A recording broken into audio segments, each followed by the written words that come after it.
Gloria a Dios. Bien, vamos a dar un tiempo para que los niños salgan. Sabéis que tenéis que hacerlo en silencio, sin armar ruido.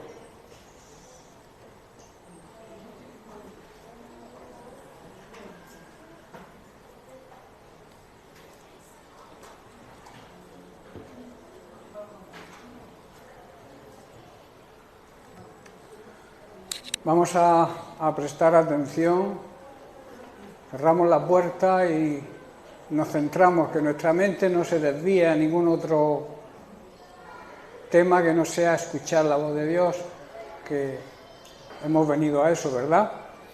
A que el Señor nos hable a través de su palabra, a través del Espíritu Santo, usándome a mí, porque yo soy una simple vasija. Yo siempre oro para que sea el Espíritu Santo quien dirija, quien obre y quien hable. Así que lo que se diga vendrá de parte de Dios, porque así se lo confío yo al Señor. Yo no quiero poner nada de mi carne, ni mucho menos de mis ideas o pensamientos. Yo quiero compartir la palabra de Dios y que esa palabra pueda llegar al corazón de cada uno que lo necesite. Bien, vamos a seguir estudiando el tema de semanas anteriores, que es hablar del amor de Dios. Qué tema más precioso, ¿verdad? Hablar del amor de Dios, de la misericordia, de la bondad, también de la paciencia que tiene Dios con nosotros. Seguimos tratando este tema y lo seguiremos tratando por un tiempo, porque debemos terminar por entender el amor de Dios, que a veces no lo entendemos, porque queremos valorar el amor de Dios como el amor humano, pero no tiene nada que ver el amor de Dios con el amor humano. Tampoco la grandeza del amor de Dios tiene punto de comparación por mucho que tú ames a una persona o ames a tus hijos, a tu esposo, a tu esposa. Es incomparable ese amor con el amor verdadero de Dios. No digo que sea malo el amor humano, pero el amor de Dios está por encima, es más grande que cualquier amor humano. Y solo es posible entender esa grandeza a través de vivir en el Espíritu. No hay otra forma. De ahí la necesidad. Pablo ya lo decía, que debemos andar en el Espíritu y no alimentar los deseos carnales. Y también decíamos que el amor de Dios nos compromete. Hay algo que nos obliga a una respuesta a ese amor de Dios, sea de una manera o sea de otra. El amor de Cristo nos obliga, el amor del Padre nos obliga, nos compromete y debe controlar nuestra vida. Como cristianos y como cristianos verdaderos, debemos vivir y disfrutar del amor de Dios, y también, por ese compromiso, eso que nos obliga, debemos hablar del amor de Dios y anunciar el Evangelio de salvación.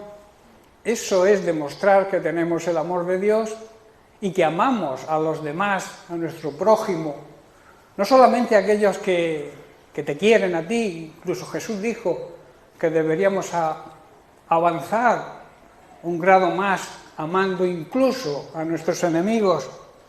El amor de Dios debe marcar diferencias, lo comentábamos. Si no hay diferencia en tu vida, es que no has nacido de nuevo. Si tú dices que has nacido de nuevo, que eres un hijo de Dios, pero sigues haciendo las mismas cosas que antes, es porque realmente, digamos que eres un convencido, pero no un convertido. Cuando uno se convierte de verdad, marca diferencias. Y empezamos a tratar distintas consideraciones respecto al amor de Dios. La primera fue que Dios es amor. Dios también tiene misericordia por el ser humano. Dios es fiel y por tanto merece nuestra fidelidad. ¿Somos esa iglesia, preguntábamos, verdadera y fiel que Dios exige que seamos? Esa es una pregunta que tiene que estar siempre en nuestra mente. ¿Estamos comportándonos como la verdadera iglesia de Cristo? ¿Somos fieles en todo a la palabra de Dios? Porque hay personas que son fieles en parte, son fieles en aquello que les interesa, pero cuando hay algo que no les agrada, entonces lo sacan de la Biblia. como si se pudiera hacer eso. La palabra de Dios enseña que tenemos que ser fiel a Dios en todo, y en todo lo que hagamos, y en todas nuestras ofrendas, nuestros diezmos, tenemos que ser fieles. ¿Por qué? Porque Él es fiel, y Él demostró su fidelidad enviando a Jesucristo a morir en la cruz, y sigue hoy en día demostrando que Él es fiel, cumpliendo sus promesas, porque Dios siempre cumple lo que promete, si nosotros hacemos lo que nos exige, que a veces queremos que Dios cumpla sus promesas, pero no nos obligue a nada. Sí, Señor, tú dame, pero yo haré lo que yo quiera, tu obligación es darme. Dios no actúa así. Dios es fiel y honra a aquellos que le son fieles y le honran a Él. ¿Estáis entendiendo? Por eso vuelvo a preguntar, ¿somos la iglesia verdadera y fiel que Dios exige? También estudiamos que Dios es compasivo. Literalmente esa palabra compasión significa sentir de lo más profundo de las entrañas. Dios es compasivo de esa manera, siente ese amor y esa misericordia por nosotros desde lo más profundo de su ser. También que el amor verdadero busca dar, consiste en darse a los demás. El Evangelio es dar. Si tú te acercas al Evangelio para recibir, estás en un error, porque para recoger semillas, para recoger cosecha, primero hay que sembrar. Por eso debemos dar, ser dadivosos para poder recibir de parte de Dios. Y Dios no escatima ninguna cosa para nosotros cuando nosotros somos fieles a Él. Amén. Dios entregó lo que más amaba, ¿verdad? Entregó a su Hijo Jesucristo. Pero el Hijo también se entregó voluntariamente para que a través de su sacrificio, muerte y resurrección podamos tener una solución a nuestros problemas y a las consecuencias que acarrean el pecado en que vivíamos. Por eso debemos esforzarnos con mucho cuidado para poder presentarnos ante Dios y recibir su aprobación. Yo te pregunto en esta mañana, ¿tú sientes que Dios te aprueba? ¿Tú sientes que si Dios te examinara ahora mismo la forma en que tienes de vivir, cómo vives, en qué situación vives, Dios estaría de acuerdo? Es una pregunta que no hago yo. La Biblia dice que tenemos que presentarnos ante Dios, ¿cómo? ¿Suspenso? Aprobados, que quiere decir que Dios nos dé aprobación de lo que hacemos, que Él pueda sentirse orgulloso de nosotros. Este es mi Hijo amado en quien tengo complacencia. Esas palabras que fueron dirigidas a su Hijo Jesucristo en su bautismo y en el monte de la transfiguración deberían ser o son también para nosotros. Deberíamos aplicarnos a nuestra vida, que el Señor pueda decir: Eusebio, Pedro, Juan, María, Carmen, Josefina, Antonia y no sé qué más nombres, me siento orgulloso de vosotros. Qué bonito sería, ¿verdad? Pues eso lo puedes sentir tú cuando tu vida esté en orden a la palabra de Dios. Puedes sentir la voz de Dios diciéndote eso. ¿Estáis comprendiendo? Si tú no vives de acuerdo a la palabra de Dios, tú no eres feliz. Seguro, tú no andas en el gozo del Señor. Tú no recibes la fortaleza de ese gozo. Porque no tiene gozo, el pecador no tiene gozo, hermanos. Ningún ser humano que viva en pecado tiene gozo. Por mucho dinero que tenga, por muchas posesiones materiales que tenga, por muchos carros, coches, chalés, casas, posesiones. Hay personas que son multimillonarias y se suicidan. ¿Por qué? Porque no tienen un propósito en su vida. Pero tú y yo sí tenemos un propósito, ¿verdad? Que es el propósito de Dios para nosotros. Si no conoces tu propósito, el propósito que Dios tiene para ti, búscalo. Ten comunión con Dios a través de su palabra, a través de la oración, a través del ayuno. Busca la presencia de Dios. y encontrarás el propósito de tu vida. Hay personas que, como digo, lo tienen todo, pero viven amargadas, porque muchos dicen, ¿qué hago yo en esta vida? Mi vida no tiene sentido. ¿Por qué no hay sentido? Porque hay un vacío en todo ser humano que solamente lo ocupa Dios. Y si ese vacío no lo ocupa Dios, lo ocupa el diablo. Así de claro, ese vacío, digamos que nosotros somos como un puzzle, y hay una pieza central que se llama Jesús, y que solamente encaja en nuestro corazón. Y mientras que no encaje, ahí existe esa pieza que falta. Y entonces muchos quieren aplicar ahí otras cosas que los conducen pues a la desesperación, e incluso, como he dicho, muchos se suicidan teniéndolo todo, porque si tienes a Cristo, esa es una realidad, lo tienes todo de verdad. Pero si no tienes a Cristo, aunque tengas todo el oro del mundo, no tienes nada. Todos vamos a partir de esta tierra y las posesiones, el oro, las riquezas se van a quedar aquí. No te vas a llevar nada. Solamente si tienes a Cristo en tu corazón y has enviado tesoros al cielo que te están esperando allí. Materiales que decía alguien que enviamos al cielo para que el Señor nos prepare una gran morada. ¿Qué materiales estamos enviando al cielo? ¿Uralitas viejas? ¿O qué estamos mandando? Debemos, vuelvo a repetir, esforzarnos, tener mucho cuidado para presentarnos ante Dios aprobados. Debemos dar gratuitamente aquello que hemos recibido gratis, ¿verdad? ¿Te ha cobrado alguien por tu salvación? En cambio, sí hubo que pagar un gran precio, pero ese precio fue pagado por Cristo, derramando hasta la última gota de su sangre por ti y por mí. Y eso merece que nosotros andemos de acuerdo a su palabra. No por un capricho que Dios quiere darnos órdenes, no, es para nuestro propio bien. Lo que Dios quiere es lo mejor para nosotros. Así que cuando le obedecemos, estamos generando bendiciones para nuestra vida y nuestra familia. Y si sufrimos, que también sufrimos, pero si sufrimos con Él, si sufrimos unidos a Cristo, si sufrimos por predicar su palabra, persecución, o que la gente no nos acepte, dice la Biblia que reinaremos con Él. Él fue el campeón del sufrimiento, y muchos hoy predican un evangelio sin sufrimiento.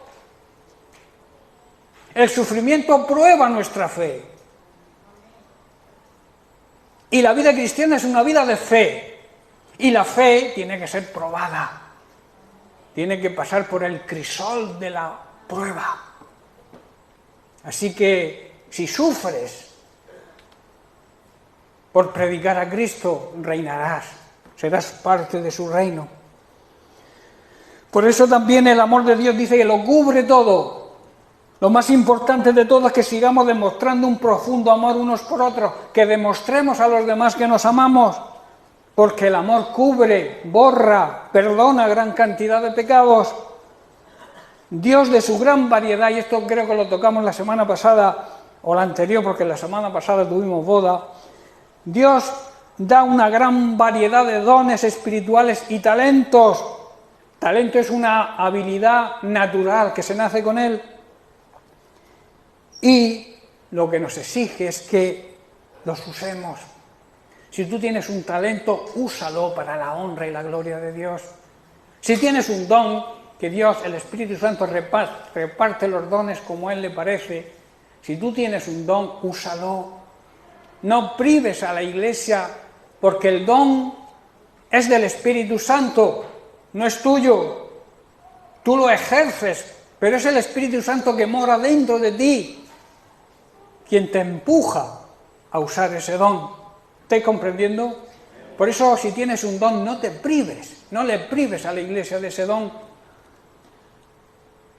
Por eso debemos ejercitar los dones y nuestros talentos, esa habilidad natural que tenemos, unos para la música, otros para otras cosas, cada uno tiene un talento específico que debe usar y debemos usar ese talento, trabajar en lo que nos gusta, en el talento que tenemos. Si tú tienes un talento para un tipo de trabajo y estás en otro, no estás a gusto, ¿verdad? Por eso debemos buscar nuestro talento y trabajar en aquello que nos gusta, porque cuando trabajas en lo que te gusta, eres más productivo, ¿verdad? Hoy vamos a hablar del amor de Dios en cuanto a la unidad. El verdadero amor de Dios une, produce la verdadera unidad. En Colosenses capítulo 3, verso 14, Pablo dice y asegura lo siguiente: y sobre todas estas cosas, vestíos de amor. O sea, vivan amando como Dios nos ama. Es lo que Pablo está diciendo. Debemos aprender del amor de Dios para vivir de acuerdo a ese mismo amor, a entender cómo nos ama Dios y nosotros amar de la misma manera. Porque dice que ese amor es el vínculo, es el lazo perfecto de unidad. La unidad tiene que ser en el espíritu. Y el espíritu, el fruto del espíritu empieza con el amor. Si no hay amor, ninguna otra característica del fruto del Espíritu Santo funciona. Por eso lo primero que dice el fruto del Espíritu es el amor. Y de ahí todo lo demás, todas las demás características. Por eso el amor es el lazo que realmente nos une. Si no hay amor, hermanos, no hay unidad. Es imposible. Porque el amor une. El odio y el rencor separan.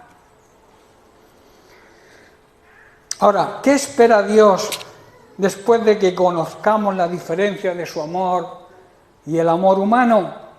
Sabemos, como hemos dicho, que son completamente diferentes, que no se pueden comparar el amor de Dios y el amor humano. ¿Qué nos exige Dios? ¿Qué espera Dios de nosotros? Vamos a leer en Deuteronomio capítulo 10, versículo 12, que dice: ahora pues Israel, hoy, la Iglesia, nosotros somos el Israel espiritual hoy, ¿qué pide tu Dios de ti? Sino que temas al Señor, que andes en todos sus caminos y que lo ames y sirvas a tu Dios. ¿Cómo? Con todo tu corazón y con toda tu alma.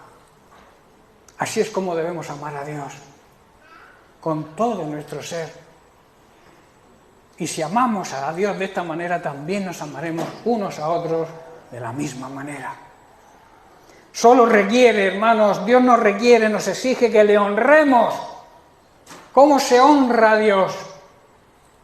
Respetando su palabra y obedeciéndola. No hay otra forma. Y eso significa andar en el temor de Dios, respeto, honra y obediencia. Que vivamos, hermanos, de manera que le agrademos en todo. Que le amemos y le sirvamos con todo nuestro corazón, con todo nuestro ser. Cuando la Biblia habla del corazón, habla de lo más profundo de nuestro ser. Y con toda nuestra alma, con toda nuestra mente, dice otra traducción. La mente tiene que amar a Dios. Los pensamientos tienen que estar dirigidos a Dios. Y cuando vengan pensamientos que no estén de acuerdo a Dios, hay que reprenderlos, hay que someterlos a la obediencia a su palabra, a la palabra de Cristo. ¿Estáis entendiendo? Nuestra manera de pensar tiene que estar de acuerdo en agradar a Dios por encima de todo. Y así Él se pueda sentir, como dije al principio, complacido y orgulloso de nosotros. Debemos obedecer siempre los mandatos y los decretos del Señor, los cuales Él nos dejó escritos, las Sagradas Escrituras, la Biblia, y no por capricho, sino para nuestro propio beneficio. En Efesios capítulo 5, versículos 1 y 2, Pablo dice lo siguiente, exhorta a la Iglesia: sed pues imitadores de Dios. Es difícil imitar a Dios, ¿verdad? Pero aquí la palabra de Dios nos da un mandato. Sed está en imperativo. Es una orden. Imitadores de Dios como hijos amados. Y andad, o sea, vivan en amor, como también Cristo nos amó y se entregó a sí mismo por nosotros, ofrenda y sacrificio a Dios en olor fragante. Si analizas el capítulo 5 del libro de Efesios, vemos lo que Dios nos pide y nos exige hoy. Primero, que debemos imitar a Dios en todo lo que hagamos, porque nosotros somos sus hijos amados, porque nosotros recibimos ese amor verdadero, ese amor eterno de Dios, por eso debemos imitarle. También debemos vivir una vida llena de amor siguiendo el ejemplo de Cristo. Él nos amó y se ofreció a sí mismo como sacrificio por nosotros, como aroma agradable a Dios, perfume. El amor huele bien, ¿verdad? ¿Y el rencor cómo huele? ¿Hay rencor en tu vida? ¿Hay odio en tu vida o hay amor? Si hay amor, vas a oler bien. Pero si hay odio, hay rencor, hay rencillas, hay falta de perdón, tu aroma como que no. ¿Estáis comprendiendo? Y tenemos que ser olor agradable a Dios. Que el perfume que desprendamos como iglesia le agrade a Dios. Y no estoy diciendo que te vayas y te duches 3 veces al día. Estoy hablando del olor de nuestro espíritu, el olor que desprende nuestra manera de vivir, el olor que desprende nuestro testimonio, si es agradable a aquellos que nos rodean. También Dios nos exige que no haya ninguna inmoralidad sexual en su iglesia, impureza, o sea, contaminación. Hay mucha contaminación hoy en día. Hoy en día todo vale. Y por desgracia también hay contaminación. Esa contaminación se está metiendo dentro de las iglesias. Y hay ministros que las permiten, porque no son verdaderos ministros. Son asalariados, que lo que quieren es comer del rebaño. Y les predican lo que quieren oír, y no lo que necesitan oír. El asalariado ve venir al lobo y ¿qué hace? Sale corriendo. ¿Por qué? Porque las ovejas no les importan. En cambio, el buen pastor, vienen los problemas y está ahí para intentar solucionarlos, para apagar fuegos, para orar, para interceder, para luchar porque haya paz entre los hermanos, porque el amor surja de una manera espontánea, no por obligación.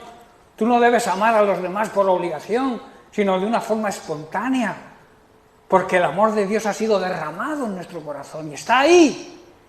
Y si está ahí, tiene que salir espontáneamente. Nadie dé por obligación de nada, ni amor tampoco. Cuando la Biblia habla de que demos con alegría y con gozo, está hablándose de toda nuestra vida, de darnos a los demás y darnos con alegría, con gozo. Porque Dios ama al que da con alegría. ¿Estáis entendiendo? No se trata de economía, de dinero solamente. Se trata de dar nuestra vida para servir a Cristo, para servir su obra. Y estar dispuestos y además hacerlo con alegría, hermanos. También los cuentos obscenos, las conversaciones necias, los chistes groseros, no son para nosotros, hermanos. Todo eso huele mal. ¿Cuál es tu lenguaje fuera de la iglesia? Porque en la iglesia todos conocemos que nos esforzamos porque no se nos note. Pero ¿cuál es tu lenguaje fuera de la iglesia? En el trabajo, en tu casa. ¿Cómo le hablas a tu esposo, a tu esposa, a tus hijos? ¿Cuál es tu forma de hablar? es de una forma grosera, habla dando gritos siempre. ¿Sabéis que el que grita se le oye pero no se le escucha? Se le oye porque habla fuerte, pero no se le presta atención. A mí, que una persona chilla, yo no le presto atención. La oigo, claro que la oigo, no tengo más remedio. Ahora, cuando una persona habla de una forma amable, la amabilidad también es parte del fruto del Espíritu Santo. Por eso los cuentos obscenos, todo este lenguaje que hoy usa la gente mundana, no va con nosotros. Así que te recomiendo que tu forma de hablar sea la correcta. Así lo expresa Pablo en Efesios capítulo 4, versículo 29. Dice: ninguna palabra corrompida, o sea que huela mal, salga de vuestra boca, sino la que sea buena para la necesaria edificación, a fin de dar gracias a los oyentes.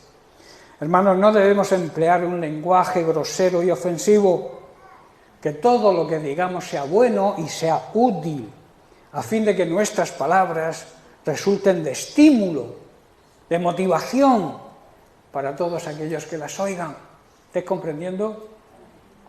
Podemos estar seguros de que ninguna persona, esto sí lo asegura la Biblia, ninguna persona inmoral, que practique inmoralidad sexual, una persona impura, una persona avara, va a heredar el reino de Cristo, puesto que la inmoralidad y la impureza son pecados que se cometen contra nuestro propio cuerpo. Ni tampoco dice el avaro que es un idólatra. ¿Por qué el avaro dice la Biblia que es idólatra? Porque adora las cosas de este mundo más que las cosas de Dios. ¿Estáis entendiendo?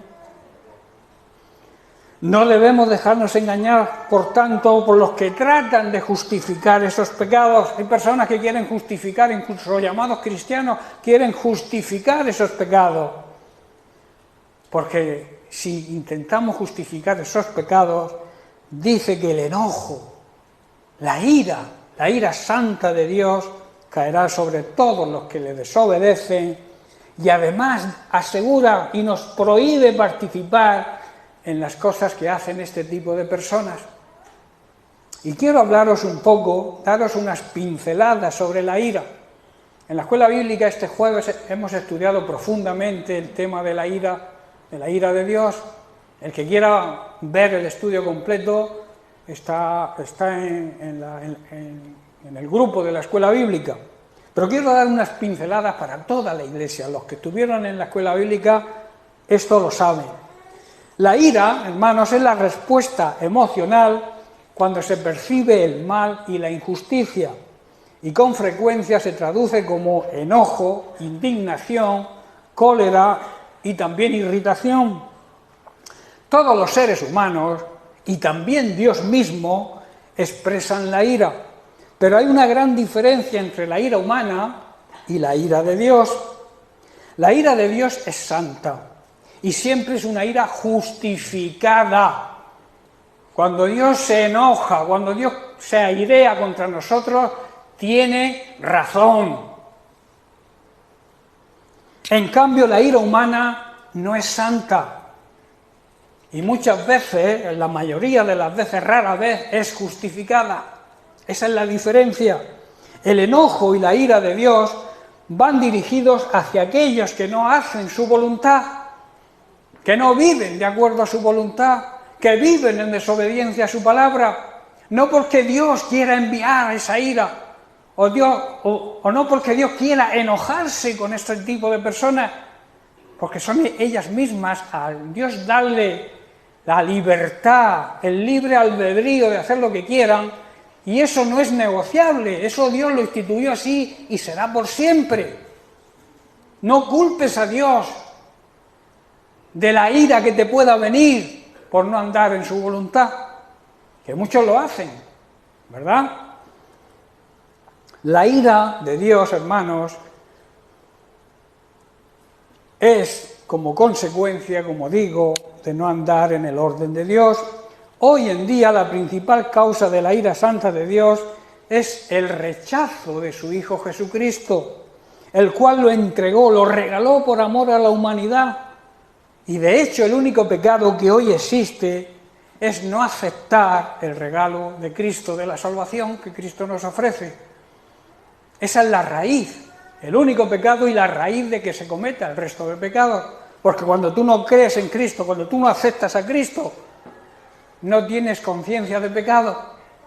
Pecas, porque todo el mundo lo hace. ¿Estáis entendiendo? Pero cuando realmente hemos nacido de nuevo y aceptamos a Jesucristo como Señor y Salvador, no lo rechazamos. Por eso el único pecado que existe hoy en el mundo es el rechazo de Cristo, y es el que provoca la ira de Dios. Ante situaciones quizá incómodas o difíciles, o ante cualquier ofensa que recibimos, nos pueden producir episodios de ira, de enojo, de rabia. Y debemos, hermanos, aprender a controlarnos, a tener dominio propio. Sentirse airado por una injusticia es normal. El problema es, y esto es muy común dentro también de las iglesias, cuando no sabemos controlar. El pecado radica precisamente en esto. No la controlamos, no controlamos la ira, no tenemos dominio propio. Queremos vengarnos por nuestra cuenta. Ahí es donde está el pecado. Sentir ira por una injusticia es normal. Todos sentimos ira cuando vemos las injusticias que se cometen. Todos nos enojamos con este tipo de injusticias.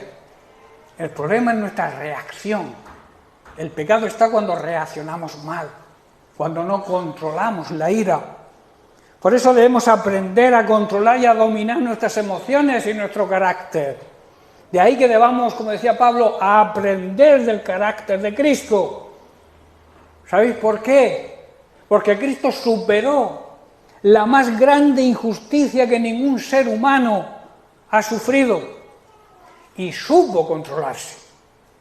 E incluso llegó a pedir el perdón a Dios, el Padre, para sus agresores. Eso es control, eso es dominio propio. ¿Nos imaginamos nosotros en esa situación? ¿Hubiéramos reaccionado de la misma forma? ¿O se hubiera creado en nosotros el ansia de venganza de aquellos que nos hacen daño? Salomón, sabio Salomón, dijo en Eclesiastés capítulo 7, verso 9, controla tu carácter, porque el enojo, la ira, es el distintivo, la señal de los necios. Aquellos que no saben controlarse son unos necios, y no lo digo yo, lo dice Salomón, y un necio es aquel que es falto de sabiduría. La Biblia dice que si eres falto de sabiduría, pídele a Dios sabiduría y Él te la va a dar en abundancia y sin reproche. Pero no actúes con necedad, no reacciones ante una injusticia, ante un agravio, de una forma precipitada. Yo enseñaba hace poco en un pan de vida que en medio de la tormenta no podemos tomar decisiones. Tenemos que esperar la calma. En medio de la tormenta pedir a Dios que esté con nosotros, que nos ayude a salir, pero las decisiones tenemos que tomarlas en calma. Cuando pase el momento de furor tenemos que tomar decisiones. ¿Estáis comprendiendo? Si tú reaccionas rápidamente a una ofensa, la tendencia del ser humano, la tendencia de nuestra carne es a la venganza. Y tú más, ¿verdad? ¿Cuántas veces hemos contestado a eso cuando alguien nos ha dicho algo? Y tú más que yo. Siempre queremos superar la ofensa que nos hacen. Pero el sabio Salomón dice que debes controlar tu carácter. Y también en Proverbios capítulo 15, verso 18 dice lo siguiente: el hombre, la persona iracunda, provoca conflictos. El que se controla aplaca las rencillas. De ahí la obligación de saber controlarnos. Y tenemos al Espíritu Santo. Si somos nacidos de nuevo, tenemos al Espíritu Santo morando dentro de nosotros. Y una de las características de su fruto es precisamente el control, la templanza, el dominio propio. Yo, como suelo decir, algunos tienen demonio propio. Los cristianos tenemos que tener dominio, control de la situación. Hermanos, para un buen cristiano, el enojo y la ira no le aprovecha para nada. No nos trae ningún beneficio. Debemos aprender e imitar a Cristo, que fue ejemplo de humildad y de dominio propio. Y de esta manera hallaremos descanso para nuestra alma. El enojo y la ira, hermanos, no casan, no unen con nuestra nueva naturaleza, que debe ser la naturaleza de Cristo. Cristo se airó, pero nunca pecó. La ira de Dios es algo terrible, hermanos, y aterrador para todos aquellos que rechazan la gracia de Dios. Todos aquellos que rechazan a Dios, que no aceptan a Dios, que no se arrepienten de sus pecados, la ira de Dios es algo terrible y aterrador. Solo aquellos, y esta es la gran noticia para nosotros, que estamos cubiertos por la sangre de Cristo derramada en la cruz, podemos estar seguros de que la ira de Dios nunca caerá sobre nosotros. Gran noticia, ¿verdad? Eso se merece un aplauso del Señor, amén.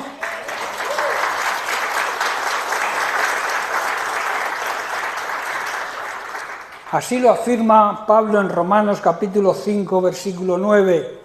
Dice, estando ya justificados, o sea, alguien pagó por nosotros, por su sangre, por Él seremos salvos de la ira. Esa es la promesa de Dios para nosotros. Nosotros, hermanos, antes estábamos llenos de oscuridad. ¿Sabéis lo que significa la oscuridad? Que es la ignorancia, alejados de la verdad y del pecado, o sea, llenos de pecado. Pero ahora, hermanos, tenemos la luz que proviene del Señor, la luz que viene de su palabra.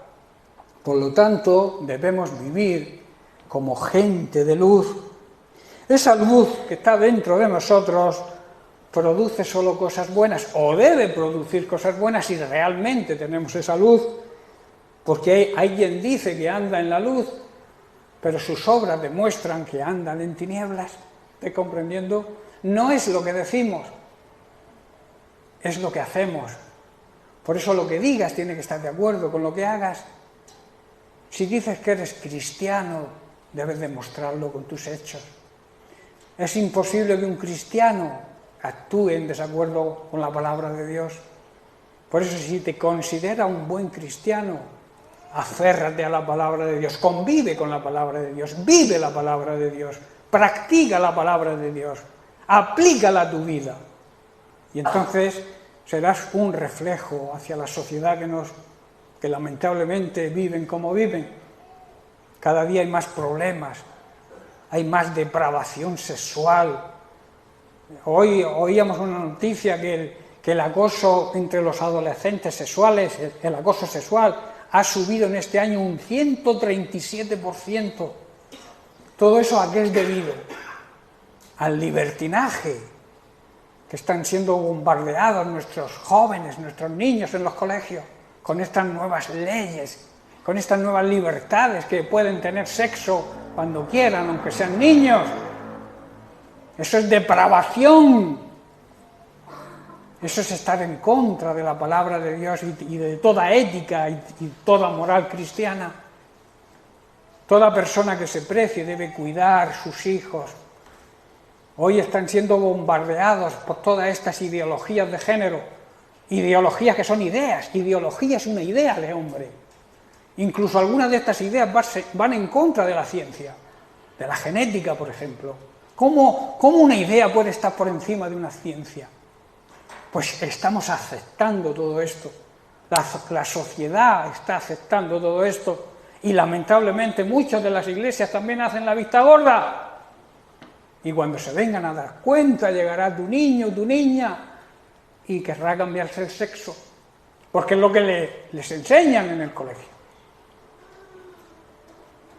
¿Estáis entendiendo?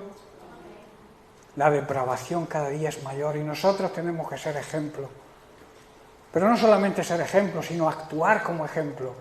Defender a nuestros hijos contra todas estas ideas humanas que están llegando a que los niños no sepan ni lo que son. Es lamentable, pero es así. Por eso no debemos participar en las obras inútiles que existen de maldad y de oscuridad. Al contrario, debemos sacarlas a la luz. Es vergonzoso, dice la Biblia, siquiera hablar de las cosas que la gente malvada hace en secreto. No obstante, las malas intenciones de toda esta gente algún día se van a descubrir. ¿Sabéis por qué? Porque la luz siempre vence a la oscuridad. Donde hay oscuridad y llega la luz, desaparece la oscuridad. Por eso tú y yo tenemos la obligación de ser luz, para que allá donde vayamos, la oscuridad tenga que desaparecer y no mezclarnos entre la oscuridad y querer aparentar para que no ser rechazados, que somos como ellos, pero no somos como ellos. Tenemos que alumbrar en medio de las tinieblas, en medio del pecado y de la ignorancia y de la mentira. Tenemos que llevar la verdad, alumbrar. Por eso dice la palabra de Dios: despiértate tú que duermes. Despierta tú que estás muerto espiritualmente, como la gente, la mayoría de la gente que no tiene a Dios está muerto espiritualmente. Pero es que dentro de las iglesias hay muchas personas en esta condición, porque estas palabras van dirigidas a la iglesia. Despiértate, iglesia, tú que estás dormida. Levántate de los muertos, de aquellos que están muertos espiritualmente, y Cristo te dará la luz. Eso es un reto de Dios hoy para su iglesia. Que dejemos de dormir, de estar dormidos, porque el que está dormido es como el que está muerto. Y cuando la Biblia habla de muertos espiritualmente, está hablando de gente que se va al infierno, gente condenada. Y nosotros con nuestro ejemplo tenemos que intentar que la luz de Cristo les alumbre a ellos también y salgan de esa ignorancia y de ese pecado y puedan ser salvos. Ese es nuestro trabajo, ese es tu trabajo y el mío. Que la gente se salve, que ganemos territorios al enemigo. Yo me pregunto cuánta gente, cuántas personas hemos llevado a Cristo en lo que va de año. Que cada uno se haga esa pregunta. ¿A quién le hemos predicado el Evangelio? La palabra de Dios dice que tú no conviertes a nadie, no te preocupes si la gente se convierte o no. Tu obligación es sembrar. Y entonces el Espíritu Santo hace su obra, su trabajo. Pero si no siembras, ¿qué se va a cosechar? La Biblia dice que debemos buscar el reino de Dios por encima de todo lo demás. Hay quien anda preocupado de su necesidad. Y la Biblia enseña que de tu necesidad se ocupa Dios si tú te ocupas de su reino. Esa es la verdad bíblica.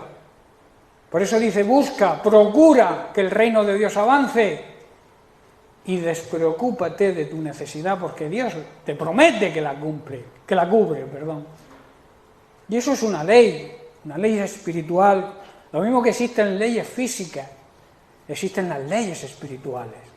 Y una de las leyes espirituales que también coincide con una ley física es que cuando sembramos, recolectamos, cosechamos. Si no sembramos, Ahí puede haber una tierra muy fértil, una tierra muy bien preparada, pero si no sembramos no crece nada. Y al final, ¿qué crece cuando no se siembra? Pues matojos y cosas feas, ¿verdad? Por eso, hermanos, huye, aléjate, huye de la maldad, huye del pecado. En Génesis, y ya estoy terminando, en Génesis capítulo 39, versículos del 7 al 12, vemos la respuesta de un verdadero siervo de Dios ante la tentación, ante la maldad, ante la provocación del pecado. Con esta historia vamos a terminar por hoy.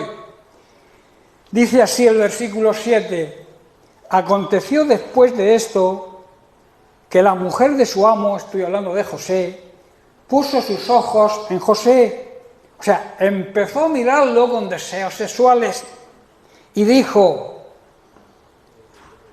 José, José, acuéstate conmigo, duerme conmigo. Le ordenó, porque recordemos que era la esposa de su jefe. Hermanos, cuando somos esclavos del pecado, el pecado es nuestro dueño, nos da órdenes. Pero si el pecado no es tu dueño, tú no respondes, tú no aceptas, tú no obedeces lo que el pecado te dice, ¿verdad? ¿Qué es lo que hizo José? Él no quiso. José no era esclavo del pecado y por eso no obedeció. Y dijo a la mujer de su amo, he aquí que mi señor no se preocupa conmigo de lo que hay en casa. Y ha puesto en mi mano todo lo que tiene. O sea, que tiene confianza en mí hasta tal punto que todo lo que hay en la casa yo lo puedo utilizar porque se fía de mí. Y ninguna cosa me ha reservado sino a ti. ¿Estáis entendiendo? Por cuanto tú eres su mujer, ¿cómo pues yo haría esta gran maldad? Y pecaría contra Dios. Recordar que todo pecado va dirigido a Dios. Todo pecado es contra Dios. Hablando ella a José cada día, porque el pecado, hermanos, insiste, la tentación insiste, el diablo está ahí, venga, cada día. El pecado, hermanos, nos presiona cada día a caer en él. Y dice, y no escuchándola a él para acostarse al lado de ella, para estar con ella, dice que el versículo 11, que aconteció que entró él un día en casa para hacer su trabajo. Y no había nadie de los de la casa allí, o sea, estaban solos. El diablo siempre prepara un ambiente propicio para caer en tentación. Pero José sabía algo importante, que estaban solos ellos físicamente, pero que Dios estaba viéndolo. Por eso tú te podrás esconder de tu esposa, de tu esposo, de tu familia, de tus vecinos, de tus amigos, pero nunca te puedes esconder de Dios. Entonces dice, y ella lo agarró por su ropa diciendo, duerme conmigo, insistía. Entonces él dejó su ropa en las manos de ella. ¿Y qué hizo? Huyó. Salió corriendo, hermanos. Demostrando así su valentía. Porque a veces huir es de valientes. Huir de la tentación, huir del pecado es de personas valientes. Por eso Dios nos dice, como le dijo a Josué, esfuérzate y sé valiente. Eso se lo dijo antes de atravesar el Jordán. El Jordán simboliza precisamente esto. Problemas, dificultades, tentaciones. Por eso Dios le dice a Josué y nos dice hoy a nosotros, esfuérzate y sé valiente y podrás vencer todo tipo de dificultad y toda tentación. Hermanos, la maldad representa todo lo contrario a la luz y a la verdad. La maldad representa el pecado, la ignorancia y la mentira. Los seres humanos no redimidos tienen tendencia al mal y a la maldad, al pecado. y el motivo es su naturaleza pecaminosa, la cual todos nacemos y que nos induce y nos impulsa siempre a buscar lo malo. Amén. Bien, pues lo vamos a dejar aquí y seguiremos con este tema la semana que viene. Que Dios les bendiga.